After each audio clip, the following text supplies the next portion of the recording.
Unom na ang nakabsan sa kinabuhi sa nahitabong disgrasya sa Marilog District, Davao City.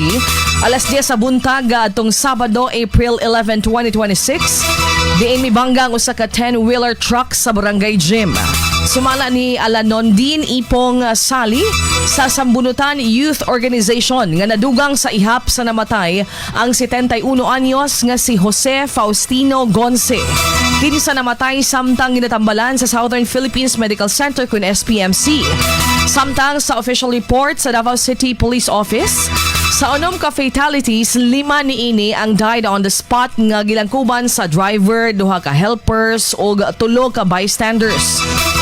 Una lang migula sa investigasyon sa Marilog Police Station nga mibuto matod pa ang ligid sa sakyanan nga may resulta sa pagkabangga sa sakyanan sa gym. Nasaydan sab nga dunay gihimo nga seminar sa barangay sa barangay Gym sa dihang nahitabo ang disgrasya nga gitambungan sa mga sakop sa katarungang pambarangay gikan sa Pro Leaders, Lupong Tagapamayapa ug Barangay Council.